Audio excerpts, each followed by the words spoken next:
अच्छा, जब आपने राजनीति शुरू की, क्योंकि बच्चे उस वक्त तो छोटे ही रहे होंगे, आप बता रही हैं जैसे 25 साल पहले से आपने राजनीति, तो कैसे आप सब कुछ मैनेज करती थी महिला, क्योंकि घर की गृह मंत्री तो महिला ही कही जाती है, आप घर को भी मैनेज कर रही होंगी, बाहर जब आप राजनीति कर रही होंगी तो बहुत सारे ऐसे सर्कमस्टेंसेस बन रहे होंगे जो कि काफ़ी चुनौतीपूर्ण रहते होंगे, और साथ में बच्चों को मैनेज करना, दो बेटियाँ हैं आपकी, कैसे कुछ किया सब, इतनी ज़्यादा खूबसूरत कैसे है? यानी साफ तौर पर ये समझा जा सकता है कि आपके पति का विशेष योगदान रहा आपको राजनीति में लाने के लिए, इस करियर की शुरुआत करने के लिए। यस, बोल सकते हैं इसको ऐसा। उन्होंने मेरे अंदर देखा वो चीज़ें, और जब मैं उनको सपोर्ट करती थी तो तब लोग भी मुझसे जुड़ते गए। और मेरे हस्बैंड जो हैं वो मेरे बहुत अच्छे, मतलब ऐसे साथी हैं कि जो जिनको मैं तो चिढ़ाती भी हूँ उन्हें कभी कभी कि आप पिए भी हो और पिया भी हो। सरकार चाहे यह बात कहे कि हम पुरुष प्रधान देश में नहीं रह रहे, महिला और पुरुष को बराबरी का हक दिया जाता है, महिला राजनेता हैं, महिला नेता हैं, तो ऐसे में आपको क्या कुछ लगता है कि कई बार महिलाओं की वजह से कई बार हम पीछे भी अपने आप को पाते हैं, कई बार कई क्षेत्रों में कई जगहों पर अपने आप को आगे भी पाते हैं, प्रतिस्पर्धा वाली बातें नहीं आती ना? कभी नहीं आए। अच्छा, ये सरकार ने अभी घोषणा की है कि लड़कियों की शादी की उम्र अब 21 वर्ष कर दी गई है, आप इसके पक्ष में हैं, विपक्ष?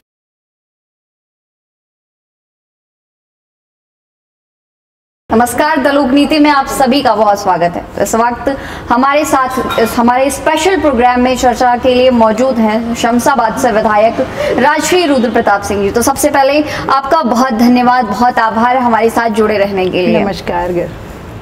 राजश्री रुद्र प्रताप सिंह 2018 में मध्य प्रदेश के विदिशा जिले के शमशाबाद से विधायक पद के लिए चुनी गई। इससे पूर्व में वो जिला पंचायत की सदस्य भी रह चुकी हैं, जिला पंचायत अध्यक्ष और जनपद सदस्य भी रह चुकी हैं, और 2018 में उन्होंने जो शमशाबाद की जनता है उनका दिल जीता, उनके दिलों पर राज किया, और उसके बाद उन्हें विधायक पद के लिए चुना गया। तो इस वक्त हमारे साथ यह खास चर्चा में खास मेहमान मौजूद हैं। दर्शकों, आप सभी के बीच खास मेहमान मौजूद हैं, मध्य प्रदेश की बहुचर्चित चेहरा कही जाती हैं, भारतीय जनता पार्टी की विधायक हैं।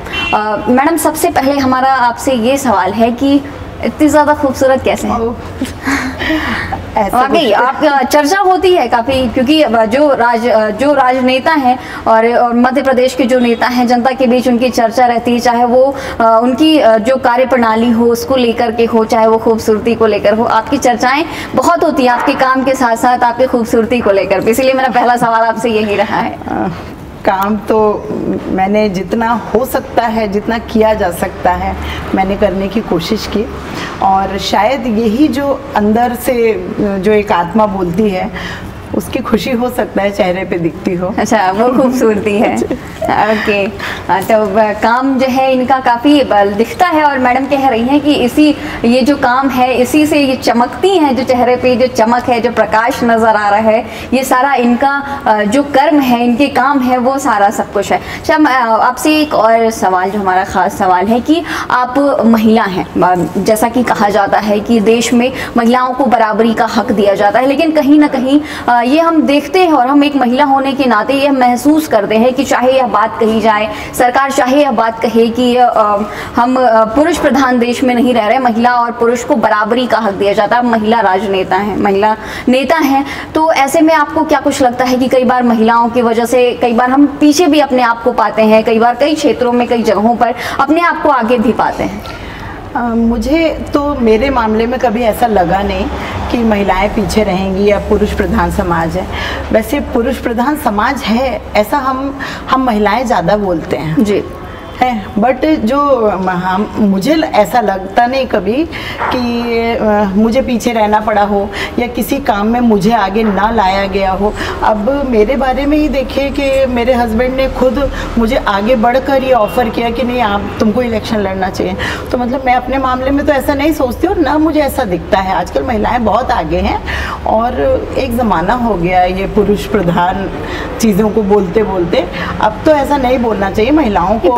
जो ग्रामीण इलाके हैं, हाँ। राजश्री जी, मैं उन क्षेत्रों की बात कह रही हूँ कि जो ग्रामीण इलाके हैं, जो निचला तबका अगर हम कहें तो उन जगहों पर अभी भी महिलाओं को पीछे रखा जाता है। जो पुरुष वर्ग है वो यही चाहते हैं कि और जो हमारा जो हम कार्य कर रहे हैं, अगर कहीं पे मान लीजिए अगर ऐसा हो कि जनप्रतिनिधि की अगर बात हो तो कई जगहों पर ऐसा भी देखा जाता है, जो पिछले इलाके हैं उन जगहों पर पुरुष चाहते हैं कि हमारा जो जनप्रतिनिधि हो वो कोई पुरुष हो, महिला ना हो। तो ऐसे में क्या कुछ लगता है आपको, जब आपके क्षेत्र की बारी आई, आपकी जनता ने, जो वहाँ शमशाबाद की जनता ने आप पर भरोसा दिखाया, भरोसा जताया, आपको भारी मतों से विजयी दिलाई? मैं विगत 25 सालों से राजनीति में हूँ और मैंने जनपद का इलेक्शन भी लड़ा था और उसके बाद जिला पंचायत का इलेक्शन लड़ा। तो मुझे कभी ऐसा लगा नहीं कि मेरे प्रति उनका स्नेह या आशीर्वाद कम रहा हो। और हाँ, मेरा पूरा ग्रामीण क्षेत्र है, तो ग्रामीण क्षेत्र होने के नाते ये बात मैं आपकी बिल्कुल इस बात को मानती हूँ कि थोड़ा सा महिलाएं पीछे हो जाती हैं, बट ऐसा नहीं है कि पुरुष उन्हें पीछे करते हैं, क्योंकि उतनी पढ़ी लिखी नहीं है वो, तो वो थोड़ा अपने आप को समझती है कि हम उतना काम नहीं कर पाएंगे, इसलिए वो पीछे हो जाती हैं। फिर भी अब काफ़ी कुछ बदल गया है और ग्रामीण क्षेत्र में भी महिलाएं बहुत आगे आने लगी हैं। और अब मैं देखती हूँ जो छोटे चुनाव होते हैं उनमें भी वो बढ़ चढ़ के हिस्सा लेती हैं और मुझसे खुद बात करती हैं कि आगे का जो इलेक्शन होगा वो हम लड़ने वाले हैं। अच्छा। ये सरपंची का इलेक्शन हम लड़ने वाले हैं। तो पहले तो इतना कभी सुनने में आता नहीं था, बट मुझसे बात करती हैं और मुझे तो मतलब खुशी होती है कि अब महिलाएं बहुत आगे आ रही हैं। उनसे बोलती भी हूँ कि भैया तुम्हारी सीट अब रिजर्व हो गई है तो तुम ही लड़ोगी, तो वो बोलती हैं, मतलब उसमें 10 महिलाएं आगे आके बोलती हैं कि हम लड़ेंगे। तो अब काफ़ी कुछ ज़माना बदल गया है। राजश्री जी, ये जो राजनैतिक करियर है जब आपने शुरू किया तो क्या कैसे लगा होगा? क्या परिवार जो है वो आपका राजनैतिक था और या फिर आप ही आई राजनीति में शुरू से? जनता जानना चाहती, क्योंकि जो जनप्रतिनिधि होते हैं ना, खास तौर पर जो उनकी जो पारिवारिक जो भी स्थिति होती है, क्योंकि जनप्रतिनिधियों की जो भी टीवी में दिखाया जाता है, इंटरव्यूज में दिखाया जाता है, खास तौर पर जो पर्सनल है, जो अभी का जो पूरा चल रहा है, कार्यप्रणाली चल रही है, वो सारी चीजें दिखाई जाती है। उनकी पर्सनल चीजों को भी जानना चाहते हैं दर्शक खास तौर पे। तो आपका कैसा कुछ रहा, जो आपका राजनीति में आपका ये जो रुझान था वो कैसे आया? जब मेरी शादी हुई तो कुछ भी ऐसा माहौल नहीं था, लेकिन मेरे हस्बैंड की थोड़ी सी पॉलिटिक्स में रुचि थी और फिर वो निर्दलीय विधायक बने। उनको टिकट मिला विदिशा से, निर्दलीय विधायक बने और उनके कार्यों को देख के मुझे बड़ा अच्छा लगने लगा। पहले तो मुझे ऐसा लगता था कि जो पॉलिटिक्स है वो ठीक नहीं है, और जब उनके कामों को देखा और मुझे लगा कि वो कितने लोगों की हेल्प करते हैं, और इसको देख के मुझे थोड़ा इंटरेस्ट आया। बट मैं खुद के लिए इंटरेस्टेड बिल्कुल भी नहीं थी। मैं चाहती थी कि यही करें, और मतलब मेरे जो हस्बैंड है रुद्र प्रताप सिंह जी, और वही आगे हों और मैं उनका हाथ बटाऊँ। फिर पता नहीं कैसे उनको मेरे अंदर पता नहीं क्या दिख गया कि मैं लोगों की सेवा कर सकती हूँ, और ये समाज सेवा के नाते ही आप राजनीति में आते हैं। ऐसा कोई हमारा गॉडफादर नहीं था कि जो हमें लेके आया हो, ऐसा कुछ नहीं है। शमशाबाद की जनता ने चाहा कि मैं राजनीति में आऊँ, और जब उतने सारे पब्लिक जब आपको बोलती है आने के लिए, तो फिर एक आपका दायित्व तो बन जाता है कि हमको अगर उनकी सेवा का मौका मिल रहा है, तो फिर मैं राजनीति में आई और उन्होंने मुझे चुनाव जिताया और फिर मैं आगे बढ़ती चली गई। यानी साफ तौर पर ये समझा जा सकता है कि आपके पति का विशेष योगदान रहा आपको राजनीति में लाने के लिए, इस करियर की शुरुआत करने के लिए। यस, बोल सकते हैं इसको ऐसा। उन्होंने मेरे अंदर देखा वो चीज़ें, और जब मैं उनको सपोर्ट करती थी तो तब लोग भी मुझसे जुड़ते गए, और फिर मुझे लगा कि जब आपके पास कोई पद होता है तो आप ज़्यादा लोगों की हेल्प कर सकते हो, ऐसे भी आप काम कर सकते हो, लेकिन आप खुद भी जानते होंगे कि जब आपके पास पद होगा, आप कुछ करने के लायक हैं, तो आप ज़्यादा मदद कर पाएंगे। वो प्रतिस्पर्धा वाली बातें नहीं आती कभी नहीं आए। हाँ, और अगला सवाल हमारा आपसे कि जो शमशाबाद की जो जनता है वो आपसे क्या चाहती है, क्योंकि अभी आगामी दिनों में फिर से मध्य प्रदेश में चुनाव होने वाले हैं 2023 में, तो आप उस पद के लिए रहेंगे, भारतीय जनता पार्टी आपको टिकट देगी, ऐसा आपने सोचा ही रखा होगा कि आपको टिकट मिल सकता है, तो आपने मतलब क्या कुछ तैयारी कर रखी है कि एक बार फिर से शमशाबाद की जनता आपको अपना जनप्रतिनिधि चुने, आप पर अपना स्नेह दिखाए, अपना प्यार लौटाए? मैं आपको बताऊं गरिमा जी, शमशाबाद मेरा एक परिवार जैसा हो गया है। मैंने आपको बताया कि 25 सालों से मैं राजनीति में हूं और मेरा कर्म भूमि ही शमशाबाद है। वहीं से मैंने शुरुआत करी। तो जिन बच्चों को मैंने गोद में खिलाया आज वो मेरे वोटर हैं। तो मैं किसी की भाभी हूँ, किसी की दीदी हूँ, किसी की बहू हूँ, तो लोग मुझे इतना प्यार करते हैं।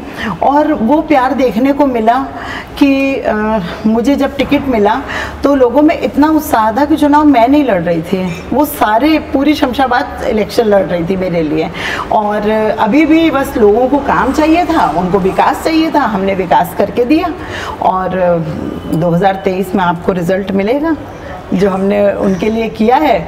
और गिव एंड टेक तो होता ही है कि भाई आपको कुछ करके दिखाना होता है, तब जनता आपको प्यार करती है, आशीर्वाद देती है। 2018 में आप पहली बार विधानसभा की सदस्य चुनी गई, तो शुरुआत जो शुरू का जो दिन हो, क्योंकि आप पहली बार वाली जो खुशी होती है वो तो सबसे अलग ही होती है, चाहे वो हमें नौकरी मिले या फिर हमारे राजनीतिक करियर की शुरुआत हो। कोई भी चीज़ जो पहली बार वाली जो खुशी होती है वो तो सबसे अलग होती है। तो शुरुआत में आपको बहुत अच्छा लगा होगा, हाँ बहुत मज़ा आ रहा होगा, है ना।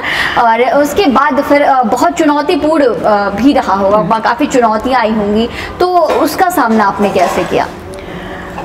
देखिए क्या होता है कि जब हम फ्री टाइम में होते हैं तो हमारा एक प्लान तो होता ही है कि जब शमशाबाद, मुझे पता ही था कि मुझे इलेक्शन लड़ना है जी, और मैं विधायक बनूंगी, ये भी मुझे अंदर से पता था। अच्छा। कि मैं जरूर बनूंगी। और उसके लिए मेरा एक जनता का प्यार से हाँ पता था कि अगर टिकट मिलता है तो मैं विधायक बनूंगी। और हमारा प्लान तो रहता ही है कि हमको ये काम कराना है, ऐसा कराना है। तो 2 बड़े मुद्दे थे मेरे यहाँ के, और वो 2 मुद्दे में से एक मुद्दा तो मैंने कंप्लीट कर दिया है। जैसे हमारे यहाँ था कि शमशाबाद बाईपास, हमारे यहाँ शमशाबाद तीनों तरफ के नदियों से उससे घिर गया, डैम से। तो एक तरफ मतलब शमशाबाद को कहीं विकास करने के लिए जगह ही नहीं है उधर ले जाने के लिए, तो एक बाईपास रोड था, तो वो भी हमारे माननीय मुख्यमंत्री जी के आशीर्वाद से वो भी उन्होंने कर दिया है। एक हमारे यहाँ पानी के लिए तो हमारे यहाँ एक 35 जो गांव है वो हमारे एक सिंचित नहीं है, तो वो जो 35 गांव के लिए मेरी एक योजना है जो अभी हम लोग लगे हुए हैं, तुलसी सिलावट जी हमारे सिंचाई मंत्री हैं, कि वो 35 गांव भी मुझे सिंचित करना है। वही किसान बाहुल्य मेरी विधानसभा है। तो पूरे अगर किसान को पानी मिल जाता है तो वो पत्थर में भी खेती कर सकता है। तो मुझे अपने शमशाबाद विधानसभा को समृद्ध बनाना है। तो वो समृद्ध अगर विधानसभा बनती है तो एक नेता के लिए इससे ज़्यादा तो खुशी की बात कुछ होती नहीं है। अच्छा, जब आपने राजनीति शुरू की, क्योंकि बच्चे उस वक्त तो छोटे ही रहे होंगे, आप बता रही हैं जैसे 25 साल पहले से आपने राजनीति, तो कैसे आप सब कुछ मैनेज करती थी? महिला, क्योंकि घर की गृह मंत्री तो महिला ही कही जाती है, आप घर को भी मैनेज कर रही होंगी, बाहर जब आप राजनीति कर रही होंगी तो बहुत सारे ऐसे सर्कमस्टेंसेस बन रहे होंगे जो कि काफ़ी चुनौतीपूर्ण रहते होंगे, और साथ में बच्चों को मैनेज करना, 2 बेटियाँ हैं आपकी, कैसे कुछ किया सब कुछ? महिला में बहुत शक्ति होती है। सही बात है, क्योंकि वो घर भी देखती है और बाहर भी देख लेती है। थोड़ा सा मैनेजमेंट बस देखना होता है, बाकी हम सब परिवार भी खुश रह सकता है और पब्लिक भी। क्योंकि बच्चे छोटे थे तो थोड़ी सी दिक्कत जाती थी, लेकिन वो धीरे धीरे क्या होता है वो आदत में आ जाता है कि हम वो भी परिवार भी देखा जा सकता है। क्योंकि मेरी फैमिली भी, जो मेरे देवर वगैरह थे वो लोग भी साथ में थे मेरे। अच्छा। जब वो ये लोग 2-3 साल की थी बेटियां मेरी, तब उन लोगों ने थोड़ा सा संभाल लिया। बस उसके बाद तो वो अपने आप समझ जाते हैं। पूरे परिवार का बहुत सहयोग मिला आपको राजनीति में आने में। और ये जो करियर की जब आपने शुरुआत की, सब कुछ नया नया था, काफ़ी कुछ सारी चीज़ें मतलब बिल्कुल अचानक से सब कुछ बदलती हुई दिख रही होंगी, तो वो उस समय की मतलब क्या परिस्थिति थी? जैसे कि मैं फिर बार बार यही बात बार बार बोल रही हूँ कि शमशाबाद मेरी फैमिली रहा है। तो मुझे कभी ऐसा लगा ही नहीं कि मुझे अलग से कुछ मैनेज करना पड़ता है, क्योंकि वो सारे लोग मेरे से इतने जुड़े हुए हैं कि अगर जब भी मैं शमशाबाद पहुँचती हूँ तो वो सारे कि भाभी ये काम है, सब ने बता दिया और सब बराबरी से मेरे साथ काम करा लेते हैं। और मेरे हस्बैंड जो हैं वो मेरे बहुत अच्छे, मतलब ऐसे साथी हैं कि जो जिनको मैं तो चिढ़ाती भी हूँ उन्हें कभी कभी कि आप पिए भी हो और पिया भी हो। अच्छा, अरे वाह। तो ये मतलब वो बहुत अच्छे से मैनेज कर लेते हैं। और चूंकि हम लोग, हमारी विधानसभा के सारे लोग हमसे ये कहते हैं कि हमने तो एक वोट दे के 2 विधायक बनाए हैं। तो मैंने मतलब ये सच है कि अगर वाकई हम 4 हाथों से काम कर रहे हैं, कोई 2 हाथों से काम करता है, हम 4 हाथों से काम कर रहे हैं। तो असर भी नजर आता है, क्योंकि जो शमशाबाद की जो जनता है वो जय घोष लगते हैं, राष्ट्रीय रुद्र प्रताप सिंह के जयकारे लगते हैं वहां पर। जब जीत इन्होंने दर्ज की शमशाबाद में 2018 में, तो चारों तरफ जय घोष लग रहे थे, राष्ट्रीय रुद्र प्रताप सिंह के जयकारे लग रहे थे। कितना अच्छा महसूस हो रहा होगा उस वक्त? बड़ी खुशी हो रही थी, और लोगों के प्रति ऐसी आस्था, मतलब जो उन्होंने विश्वास हमको दिखाया, मतलब उन्होंने जितना विश्वास मुझे दिया है उसको, बस मैं ये ईश्वर से मेरी प्रार्थना है कि मैं उस पर खरी उतरूं, और उतर रही हूँ। क्योंकि मैंने जब अपने ये 3 साल कंप्लीट किए तो लोगों ने जिस तरीके से आके मेरा स्वागत किया, मुझे पता भी नहीं था कि इतने सारे लोग आके और एकदम से 50 किलो की मालाएं लेके आके मेरा स्वागत करें। मतलब मुझे बहुत अजीब भी लग रहा था कि तुम लोग क्यों कर रहे हो मेरा स्वागत। तो बोले नहीं, ये 3 साल में आपने जितना कर दिखाया उतना हमने देखा नहीं है कि कोई नेता करता है। तो मैंने कहा यार ये प्यार है इन लोगों का, तो बहुत अच्छा लगता है, और भी मन बढ़ जाता है काम करने के प्रति। और बार बार मैं उनसे यही बोलती हूँ कि ये जो तुम्हारा विश्वास है ना, ये मेरे मन को इतना काम करने के लायक मुझे बना रहा है। जनता का विश्वास, जनता का विश्वास। और जो राजश्री जी, अगर कहा जाए कि अगर जब आपने अपने स्कूल की, जब आपका स्कूल वाला दौर था, उस वक्त जब आपने पढ़ाई शुरू की होगी, तो मैं जानना चाहती हूँ और जनता भी जानना चाहती है कि उस वक्त आप कैसे, क्योंकि आगामी दिनों में देखा जाए बहुत सारी लड़कियां ऐसी हैं जो अपने आप को इस पद के लिए देखती हैं, अपने आप को चाहती हैं कि वो विधायक बने, मंत्री बने। तो आप महिला हैं, आप काफ़ी अच्छे से बता सकती हैं महिलाओं को, जो लड़कियां हैं खास तौर पर, जो राजनीति में कदम रखना चाहती हैं, कि शुरुआत में आपका जो स्कूली जो दौर था, स्कूलिंग जब आप कर रही थी, तो आप नॉर्मल स्टूडेंट थी, एवरेज थी या फिर टॉपर थी? तो मतलब क्योंकि काफ़ी ऐसा देखा जाता है कि बच्चे ऐसा सोचते हैं कि अगर हम टॉपर होंगे, अगर हमें राजनीति की बहुत ही ज़्यादा अच्छी समझ होगी, तभी हम किसी राजनीतिक पद पर हम आसीन हो सकते हैं। तो आपको क्या कुछ लगता है कि आगामी दिनों में, क्योंकि लड़कियां हैं, अब चाहती हैं कि भाई मैं लड़की हूँ, लड़ सकती हूँ, हालांकि ये कांग्रेस का नारा है, प्रियंका गांधी का, लेकिन फिर भी नहीं, ऐसा बिल्कुल भी नहीं। मैं बहुत एवरेज स्टूडेंट रही हूँ, और हम 3 बहन और 2 भाई रहे हैं, तो बड़ा परिवार है, मैं घर की बड़ी लड़की थी। अच्छा। तो छोटे भाई बहनों की भी काफ़ी सारी जिम्मेदारी मेरे ऊपर थी। बट मैं एक बात जानती हूँ कि जब आप एक अच्छा मन लेके चलते हो, मदद करने की इच्छा लेके चलते हो, और परिवार का सपोर्ट, सबसे बड़ी बात लड़की के लिए फैमिली का सपोर्ट बहुत ज़रूरी होता है। जैसे कि मैं इस घर में आई तो पहले मैं काफ़ी घूंघट में रही। अच्छा। और 10 साल मैं घूंघट में रही। मतलब उसके बाद घूंघट प्रथा भी आपको निभानी पड़ी है? नहीं, थोड़ी बहुत। अच्छा। तो घूंघट में बुरा नहीं होता है, जैसे वो तो मैं चाहती हूँ कि हमारे संस्कार है, हमारी संस्कृति है, तो वो कोई बुरा नहीं होता है। और मैंने कभी भी इसको पर्दा प्रथा कभी बुरी नहीं मानी मैंने। तो वो तो एक स्त्री का श्रृंगार होता है, और कोई करता है कोई नहीं करे, इसमें भी कोई डिपेंड करता है। और आजकल तो लड़कियां सब इतना पढ़ने लिखने लगी, जीन्स टॉप पहनती हैं, हर चीज में लड़कियां आगे हैं, और आजकल रेस्ट्रिक्शंस भी नहीं है इतने, खास अगर नॉर्मल देखा जाए तो। मेरी भी 2 बेटियां हैं, और वो जिस ससुराल में जहाँ गई हैं, हमने तो उनको जरूर यहाँ पे सूट और साड़ी पहनाई, वहाँ जाके वो जीन्स टॉप पहन रही हैं। वो जैसे भी परिवार में लड़कियों की शादी हो। लेकिन हाँ, फैमिली का सपोर्ट बहुत ज़्यादा ज़रूरी है, और अगर परिवार सपोर्ट करता है तो आप किसी भी क्षेत्र में, राजनीति ही क्यों, आप किसी भी क्षेत्र में आगे जा सकते हैं। और इसके लिए कहीं कोई लड़कियों को रोक नहीं है, और लड़कियां तो आजकल हर जगह जा रही हैं। बहुत सवाल रहते हैं लड़कियों के खास तौर पर कि उन्हें टॉपर होना ज़रूरी नहीं है राजनीतिक करियर की शुरुआत के लिए, कि बिल्कुल राजनीति की अच्छी पकड़ होनी चाहिए स्कूल टाइम से, कॉलेज टाइम में, और तभी वो राजनीति में अपना कदम जमा सकती है। मतलब इस चीज़ की ऐसी ज़रूरत नहीं है बहुत ज़्यादा, क्योंकि हाँ, चीज़ें तो कभी भी शुरू कर सकते हैं, किसी भी उम्र में हो। और मैं तो एक बच्चियों के के लिए, महिलाओं के लिए एक संदेश भी देना चाहती हूँ कि कभी भी अपने आप को कमज़ोर समझने की ज़रूरत होनी ही क्यों चाहिए। हम लड़की हैं वो एक अलग बात है भाई, ये तो ईश्वर ने हमको लड़की या लड़का बना के भेजा हुआ है, लेकिन आपको किस क्षमता में कहाँ कमी दी हुई है। उन्होंने तो आपको क्षमता में कमी नहीं दी, तो आप अपने अंदर क्षमता की कमी क्यों समझ रहे हो। कभी ऐसा होना ही नहीं चाहिए।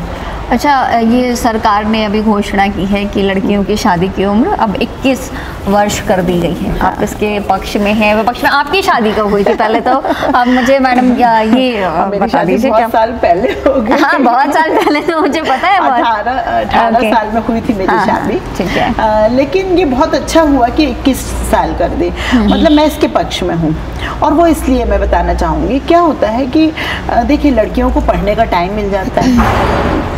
अभी जो हमारे मतलब शहरी क्षेत्र है वहाँ पे तो लड़कियाँ और भी ज़्यादा उम्र में शादियाँ होती हैं, लेकिन जो ग्रामीण क्षेत्र में क्या होता है, लड़कियों को पढ़ने का समय नहीं मिलता, वो शारीरिक रूप से भी थोड़ी कमज़ोर रहती हैं। तो अच्छा होता है कि अगर थोड़ी उनकी उम्र में शादी होगी तो वो एक परिवार का और संभाल सकती हैं, उसका बोझ भी संभाल सकती हैं, आगे पढ़ने का टाइम मिलेगा उनको।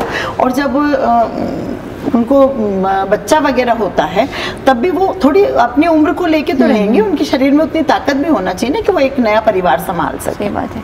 पर आश्रय जी, ऐसा भी कह सकते हैं कि जो ग्रामीण जो लोग हैं, बहुत सारा गरीब वर्ग है अभी भारत में, बहुत ज़्यादा लोग गरीब हैं, तो किसी के 3 बेटियां हैं, 4 बेटियां हैं, तो ऐसे में उस पिता के लिए ये काफ़ी मुश्किल भरा भी हो सकता है कि 21 वर्ष में बड़ी बेटी की शादी की, फिर दूसरी बेटी की, तो इस तरह से मान लीजिए अगर 4-5 बेटियां हैं तो किस तरह से ये सारी मैनेजमेंट की जा सकती है? क्योंकि आप एक राजनेता हैं, आप बताएंगे, आप गाइड करेंगी तो लोग आपको देखेंगे, समझेंगे और जानेंगे। देखिए गांव में ना बच्चियों के लिए ये बहुत ज़्यादा ज़रूरी हो गया था, क्योंकि बहुत उनका विकास बहुत स्लो होता है। सही बात है। और अगर वो बहुत छोटी ही दिखती हैं, आप देखिएगा वहाँ के 18 साल की बच्ची को भी आप देखोगे तो आपको लगेगा ये 18 साल की नहीं है।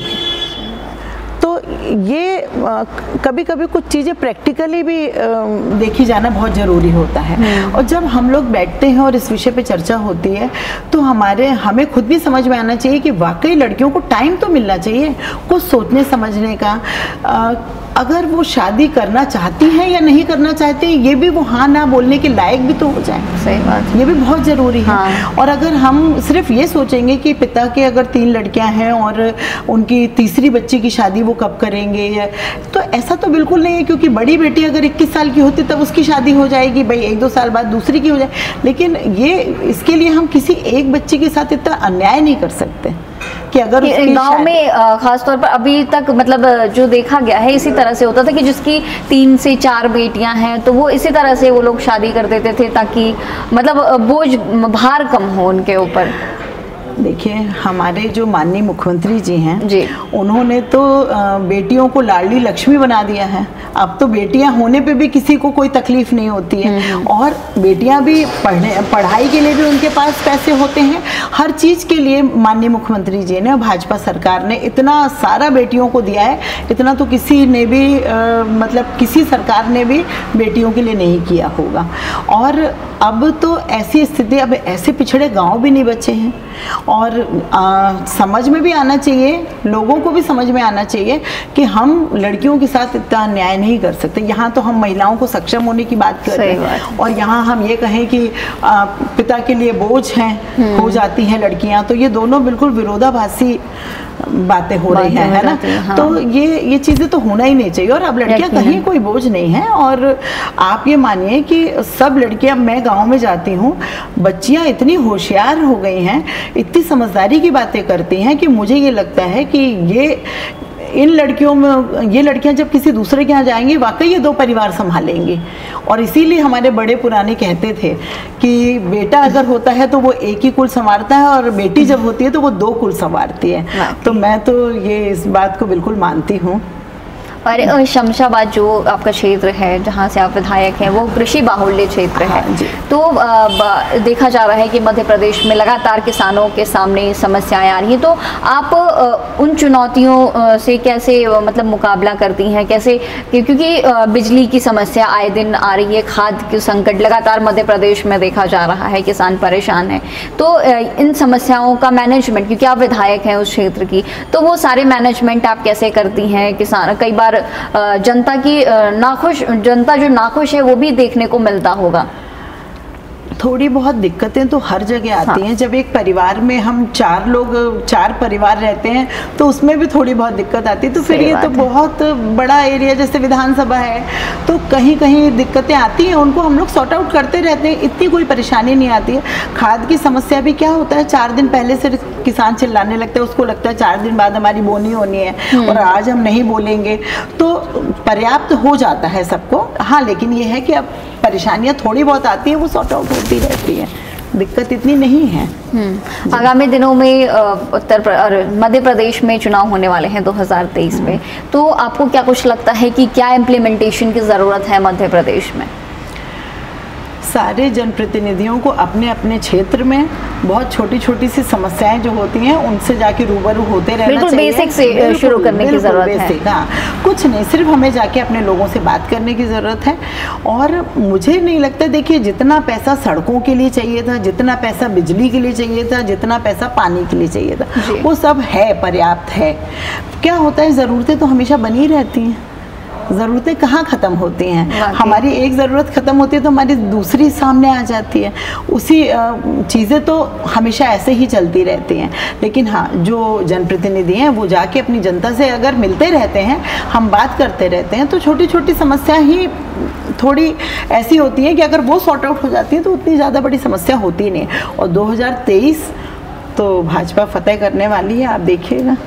अच्छा, और 2006 में आप अपने लोकसभा के लिए आप प्रत्याशी थी, लेकिन उस वक्त आपको हार मिली, हार का सामना करना पड़ा, तो क्या आत्मसंबल डगमगाया उस वक्त आपका? बिल्कुल नहीं गरिमा जी, बिल्कुल नहीं। पहली बार ऐसा हुआ था कि हारने पे भी दुख नहीं हुआ था, क्योंकि जब मैंने उस समय लोकसभा का बाई इलेक्शन था वो एक्चुअली, और मैं उस समय कांग्रेस से बिलोंग कर रही थी और शिवराज जी ने उस सीट को छोड़ा था। तो मुख्यमंत्री जी ने उस सीट को छोड़ा था और वो पहले 3.5 लाख से माइनस थे जो भी वहाँ से एमपी थे।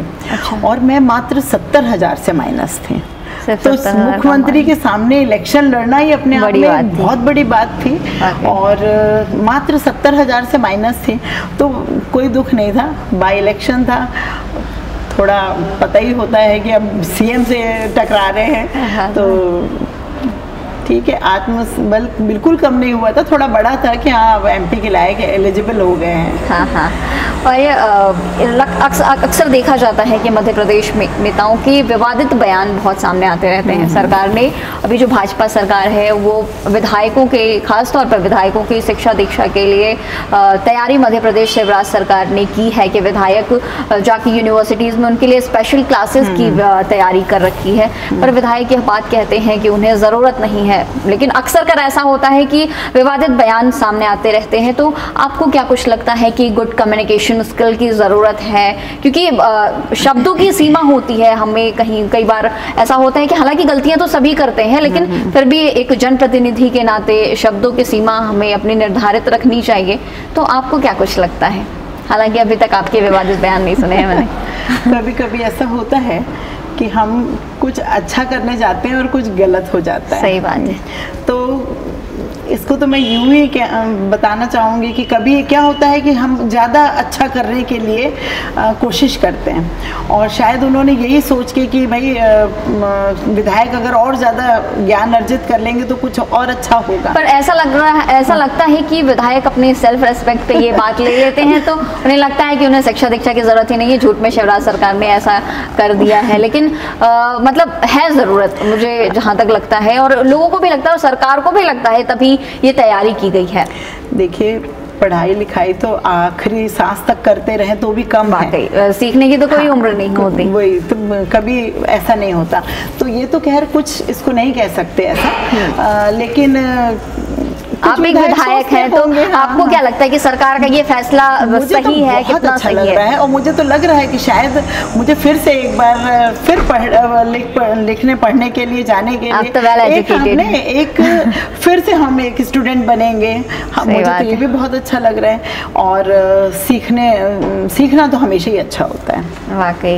और आगामी दिनों में भारतीय जनता पार्टी बड़े दावे कर रही है कि 2023 में शीर्ष कुर्सी, एक बार मुख्यमंत्री पद की कुर्सी एक बार फिर से भारतीय जनता पार्टी संभालेगी। हालांकि विपक्षी दल भी यही दावे कर रहे हैं कि इस बार, जबकि 15 साल के बाद सरकार आई थी कांग्रेस की, सिर्फ 15 महीने में ही उनकी सरकार चली गई, जो भी वजह रही होगी। तो आपको क्या कुछ लगता है कि 2023 में एक बार फिर से भारतीय जनता पार्टी शीर्ष कुर्सी संभालेगी? हालांकि आपने ये बोल दिया है कि 2023 में भारतीय जनता पार्टी एक बार फिर से मध्य प्रदेश की शीर्ष कुर्सी संभालेगी। जितना काम हमारी भारतीय जनता पार्टी ने किया है उतना तो ये अभी सोच भी नहीं पाएंगे।